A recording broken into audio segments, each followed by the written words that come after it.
If you love chilling mysteries, unsolved cases, and a touch of mom-style humor, Moms and Mysteries is the podcast you've been searching for. Hey guys, I'm Mandy. And I'm Melissa. Join us every Tuesday for Moms and Mysteries, your gateway to gripping, well-researched true crime stories. Each week, we deep dive into a variety of mind-boggling cases as we shed light on everything from heists to whodunits. We're your go-to podcast for mysteries with a motherly touch. Subscribe now to Moms and Mysteries wherever you get your podcasts. This is a short crime tip regarding the sighting of Brian Laundrie in the search for Brian Laundrie, a person of interest in the Gabby Petito murder. Just hours after our podcast was published on the Gabby Update, entitled, "Is Dog the Bounty Hunter Barking Up the Wrong Tree?" Well, hours after we published that, there's published accounts now of an alleged sighting of Brian Laundrie. It seems a Florida engineer, he spoke with Brian Laundrie on a deserted road near the Appalachian Trail in North Carolina on this past Saturday morning. That is according to his own words. Dennis Davis says, "Well, there's no doubt in my mind I spoke to Brian Laundrie. None whatsoever." That's what Dennis said, who's 53 years of age, an engineer out of Florida.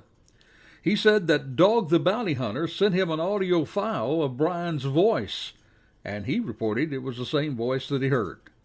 He went on to explain that a lost and dazed man allegedly waved him down on Waterville Road.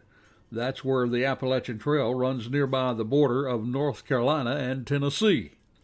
Now, the Appalachians is understood, of course, to be an area that Laundrie would have been familiar with, because previously it was reported that he had once lived there by himself for months.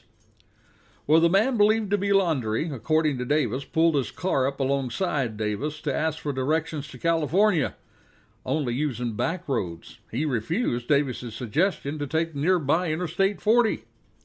Davis, a father of four, he was hiking the Appalachian Trail, and he said that Laundrie, or the look-alike, actually acted skittish and rambled about being in a fight with his girlfriend. Davis went on to say that he found that to mean that the man was wigged out from being on the run and the situation with Petito. The man Davis cited, according to him, drove a white or light-colored pickup truck resembling a Ford F-150. He also described him as wearing a dark bandana on his head. Now, Davis, of course, was frustrated, he said, because he made 3 calls to the FBI, 911 calls in both North Carolina and Tennessee. He had said at this time that those calls had not been returned. Meanwhile, Dog the Bounty Hunter, he says tips are pouring in to his own tip line, but that he is not sharing them with the police. Well, makes me wonder even more about his intentions. The bottom line is that this isn't the first so-called sighting of Brian Laundrie. While I applaud every person wanting to help in the investigation, please, I urge you, if you do see something, say something. But there have been others as well who have reported sightings.